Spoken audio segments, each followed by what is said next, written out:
Halo, Assalamualaikum warahmatullahi wabarakatuh. Jumpa lagi dengan saya Yaya Noviana, mahasiswa Magister Pendidikan Dasar Sekolah Pasca Sarjana Universitas Terbuka.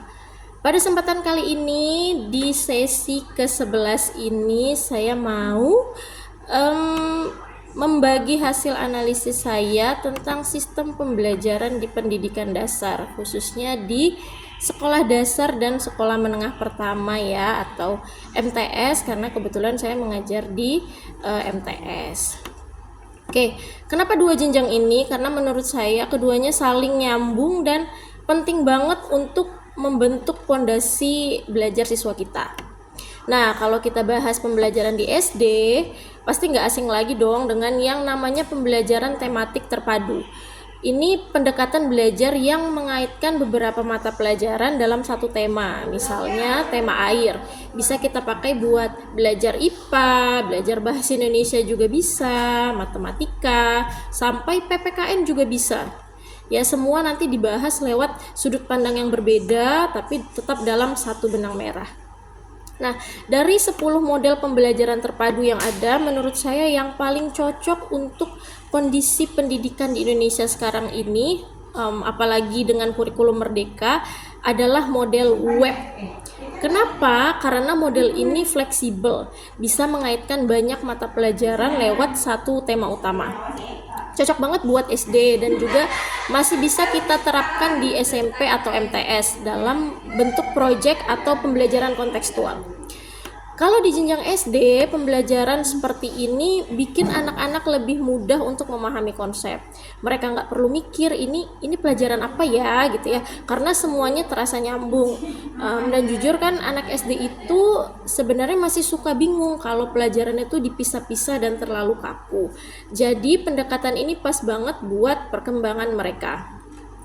Lanjut ke jenjang SMP atau MTS, seperti di tempat saya mengajar, memang sih mata pelajaran itu sudah mulai terpisah, tapi bukan berarti kita nggak bisa menerapkan semangat pembelajaran terpadu. Justru di sini kita bisa banget menghadirkan proyek-proyek tematik atau mengaitkan materi dengan kehidupan nyata siswa.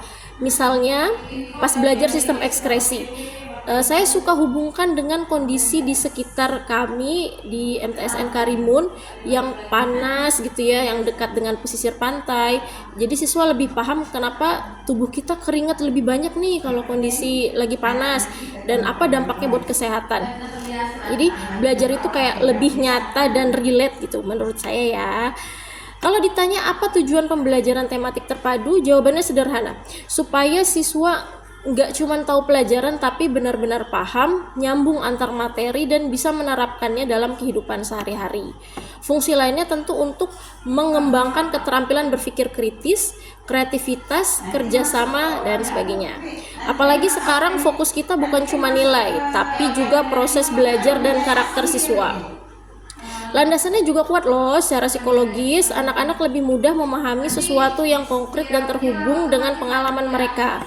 Prinsipnya berpusat pada siswa, berbasis pengalaman nyata dan menyenangkan. Rambu-rambunya jelas, guru nggak boleh mendominasi dan pembelajaran sebaiknya mengarah pada keterlibatan aktif siswa.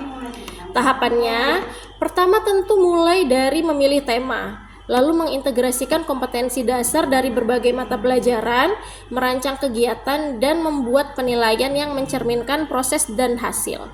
Di MTS, ini bisa diadaptasi lewat project science, tugas eksploratif, sampai kolaborasi antar mata pelajaran. Seperti IPA digabungkan dengan materi agama yang lain yang ada di MTS, ya, untuk membahas tentang kesehatan, membahas tentang Islam misalnya. Nah, sekarang kita bahas perbedaannya antara kurikulum 2013 atau K13 dengan kurikulum saat ini, yaitu kurikulum merdeka. Di K13 semua sudah sangat terstruktur, ada KI, ada KD, ada buku guru, buku siswa, urutannya juga rapi. Bagus sih, tapi kadang bikin guru jadi kurang fleksibel ya. Sedangkan di kurikulum merdeka, kita lebih diberi ruang buat berkreasi. Kita yang nyusun sendiri alur tujuan pembelajarannya atau ATP. Terus kita yang menentukan cara mengajarnya sesuai dengan kondisi kelas, dan siswa juga lebih diberikan pilihan dalam cara belajar mereka. Ada juga proyek-proyek seperti P5 atau kalau di madrasah itu dikenal juga dengan P5RA. Di belakangnya itu ditambah pelajar rahmatan lil alamin kalau di madrasah gitu ya. Di MTSN Karimun kami sudah mulai menerapkan kurikulum merdeka. Saya pribadi merasa lebih bebas tapi juga jadi lebih tertantang. Saya bisa menyesuaikan materi pembelajaran IPA dengan kondisi lingkungan, bahkan mengembangkan e-modul interaktif, mengajak siswa bikin poster edukasi atau membuat board game biar mereka lebih paham konsep IPA sambil bermain. Nilai-nilai Islam juga saya integrasikan seperti menanamkan rasa syukur lewat pembahasan organ tubuh atau mengaitkan sistem pernapasan dengan ayat Al-Quran. Jadi pembelajaran gak cuma soal sains tapi juga soal iman dan karakter keislaman anak-anak. Kesimpulannya, baik di SD maupun SMP atau di MTS, kita sebagai guru harus bisa melihat peluang untuk membuat pembelajaran lebih bermakna. Kita bisa memanfaatkan pendekatan tematik, berbasis proyek, dan tentu saja teknologi, agar siswa tidak hanya paham dalam materi pelajaran, tapi juga paham bagaimana pelajaran itu berkaitan dengan kehidupan mereka sehari-hari dan di masa yang akan datang. Kurikulum boleh berganti, tapi semangat kita untuk mendidik dengan hati dan kreativitas harus tetap dijaga. Karena pendidikan itu bukan soal mengejar target semata, tapi soal menumbuhkan semangat belajar sepanjang hayat. Oke, sekian dulu video dari saya. Mohon tanggapan dari ibu dosen dan teman-teman sekalian. Terima kasih sudah menyaksikan.